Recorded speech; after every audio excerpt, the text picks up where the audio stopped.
नमस्कार साथियों।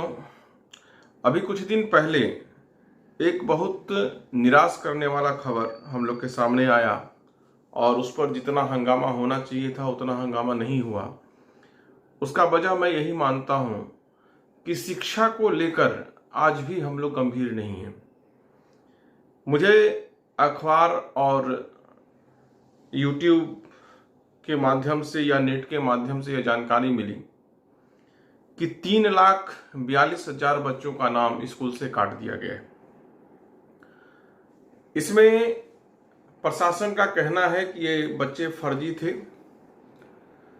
3 लाख बच्चे फर्जी होने का मतलब आप इतना ही समझ लीजिए कि सरकार का कहना है कि 2,200 रुपया महीना हम एक बच्चे पर खर्च करते हैं, और उस लिहाज से आप देखेंगे तो 3 लाख पर अगर 3 शून्य आप बैठाएंगे तो यह मोटा मोटी एक जीरो 30 लाख, दूसरा जीरो 3 करोड़ और चौथा जीरो 30 करोड़ और गुना 2 60 करोड़ रुपया महीने का घोटाला का ये मामला है, जिसमें 2,000 का ही हम लिए हैं, 200 रुपया हम छोड़ दिए।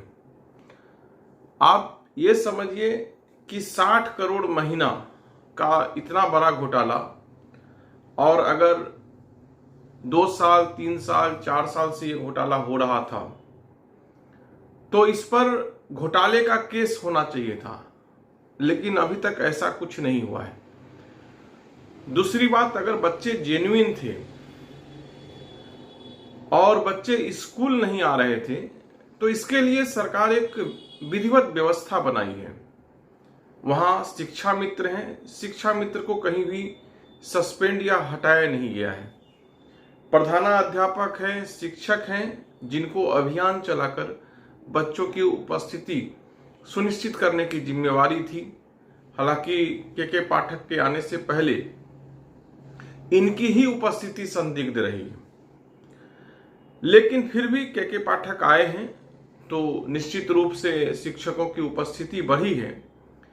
लेकिन इस मामले में शिक्षकों पर भी कार्रवाई होनी चाहिए थी। के पाठक से चूंकि कटिहार के लोग बहुत परिचित हैं और संयोग से मैं जिस बारसोई अनुमंडल में रहता हूं उसके वो अनुमंडल पदाधिकारी भी रहे हैं, तो उनके कार्य प्रणाली क्रांतिकारी पहले से भी रहे हैं, उसका हम लोग प्रत्यक्षदर्शी रहे हैं। हालांकि उस वक्त मैं काफी छोटा था, बच्चा था, लेकिन अनुभव आज भी इस इलाके को है। जब के पाठक बहुत नौजवान हुआ करते थे उस समय भी उनका सोच में क्रांति साफ नजर आता था। लेकिन हम लोग जो इस कार्रवाई को लेकर के जो समझ पा रहे हैं वो ये समझ पा रहे हैं कि अनुभव की कमी या व्यवहारिकता की कमी आज भी के पाठक के कार्रवाइयों में साफ नजर आती है। गरीब के बच्चों के पिता से शपथ पत्र मांगा गया है। मुझे नहीं पता कि यह स्वघोषणा होगा या नोटरी से करा करके देने की बात होगी। सरकारी स्कूल में वही बच्चे पढ़ते हैं जिनके पिताजी निजी स्कूल में पढ़ाने की स्थिति में नहीं होते, या ऐसे बच्चे ही सरकारी स्कूल में पढ़ सकते हैं जो मान्यता प्राप्त या गैर मान्यता प्राप्त निजी स्कूल में पढ़ रहे होंगे और नाम का इस्तेमाल उन्होंने सरकारी विद्यालयों का किया होगा। मुझे लगता है कि इन चीजों पर गार्जियन को दोषी ठहराने से अच्छा है कि के पाठक इस बात को सुनिश्चित करें कि उनके विद्यालयों में शिक्षा का स्तर क्या है। ये संयोग है कि उनको बाल बच्चा नहीं है, शादी शायद नहीं की है, जितनी जैसी जानकारी है हमारी, तो वो बच्चे अभी कहाँ पढ़ते? क्या इस सरकारी स्कूल इस लायक है कि वहाँ पर के पाठक जैसे पदाधिकारी या जिला के डीएम या छोटे से छोटे पदाधिकारी, यहाँ तक कि स्कूल के शिक्षक के बच्चे भी उनके स्कूल में नहीं पढ़ते हैं, क्योंकि शिक्षक को पता है कि वह शिक्षा नहीं दे रहे हैं। शिक्षा के स्तर को ऊपर करने के लिए कई बार मुझे लगता है कि एक वैकल्पिक रास्ते पर भी विचार करना चाहिए। अभी हम लोग इस बात को अनुभव कर रहे हैं कि सरकार कई स्कूलों में बिल्डिंगें बनाई है।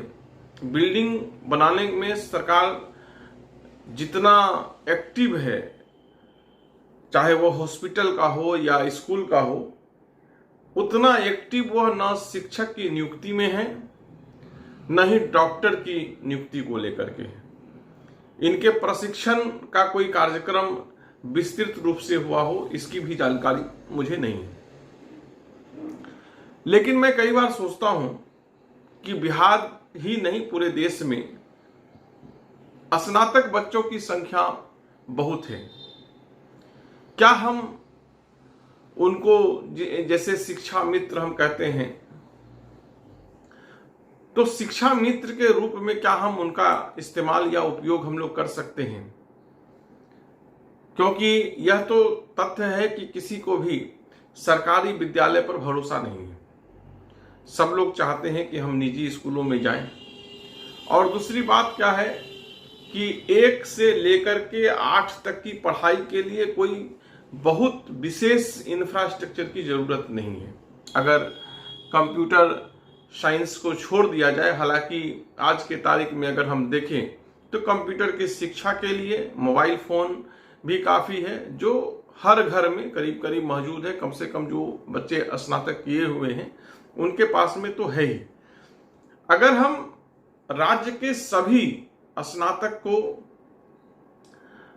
आजाद कर दें कि आप अपने आसपास के कुछ बच्चों को अपनी जिम्मेवारी में लीजिए, उनका रजिस्ट्रेशन आप प्रखंड स्तर पर करवाइए। आप चाहें तो स्कूल के क्लासरूम का इस्तेमाल कर सकते हैं, या आप अपने घर का इस्तेमाल कर सकते हैं, या किसी बच्चे के घर पर जाकर के उन 10 बच्चों को, जैसे ट्यूशन पढ़ाते हैं शिक्षक, उस तरह से पढ़ा करके आप सरकार का जो बच्चे पर 2200 रुपये मासिक का जो खर्च है वह मासिक आप ले लीजिए। अगर 10 बच्चे को पढ़ा रहे हैं तो 20,000 रुपया किसी शिक्षक के लिए कम नहीं है।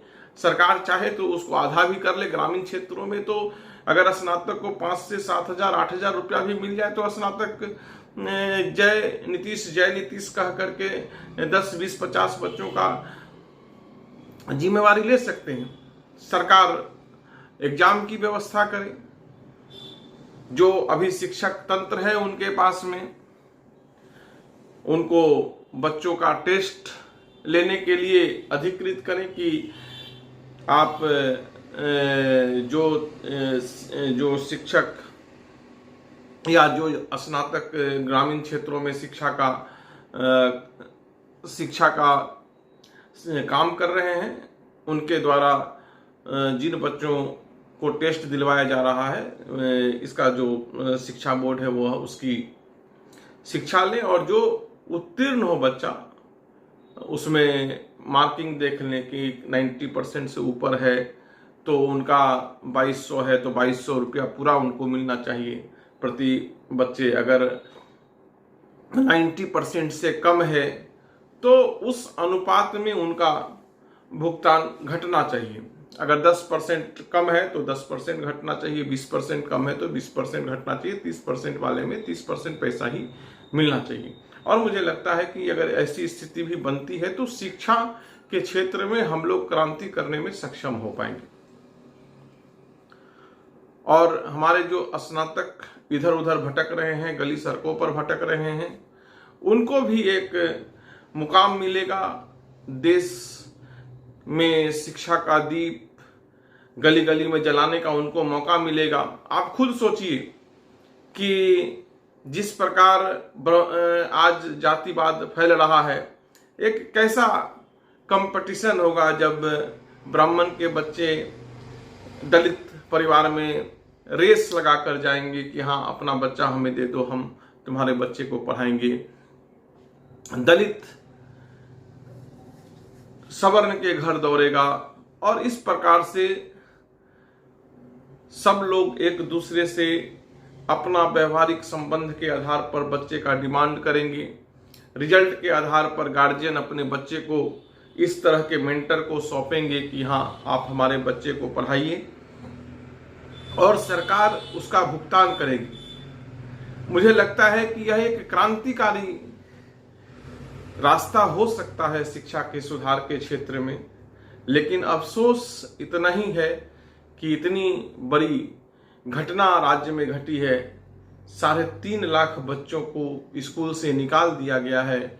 न गार्जियन के मुंह में आवाज है, न राज्य इसको लेकर के चिंतित है कि ये बच्चे फर्जी हैं तो जो राज्य का संसाधन बर्बाद हुआ है उसका असूली किससे होगा? शिक्षक से होगा, गार्जियन से होगा, किससे किया जाएगा? मुझे लगता है कि आज का जो ये वीडियो है शिक्षा के क्षेत्र में एक वैकल्पिक रास्ता देने का हमने प्रयास किया है। उम्मीद करते हैं आपको पसंद आया होगा। अगर यह पसंद आया है तो इस मुहिम को चर्चा का एक विषय बनाइए और इससे आपके ही बच्चे को एक रोजगार का साधन मिलेगा। रोजगार का साधन मिलने से ग्रामीण क्षेत्र को की ओर जो आर्थिक नली सूख गई है सरकार के द्वारा, अब कोई भी सीधे केंद्र से अर्थ का कोई नली ग्रामीण क्षेत्र में नहीं जा रहा है। और अगर यह शिक्षा दूत के रूप में अगर हम स्नातक का उपयोग करते हैं तो मुझे लगता है कि आने वाले समय में ग्रामीण अर्थव्यवस्था भी मजबूत होगा, शिक्षा तंत्र भी मजबूत होगा और युवा एक क्रिएटिव क्षेत्र में लग पाएंगे, अपराध भी घटेगा। उम्मीद है आपको यह पसंद आया होगा। आप सबसे आग्रह है कि हमारे इस चैनल को सब्सक्राइब करें, लाइक करें, अधिक से अधिक शेयर करें ताकि शिक्षा को आगे बढ़ाने के लिए इस मुहिम को हम सब मिलकर ताकत दे सकें। जय हिंद, जय भारत।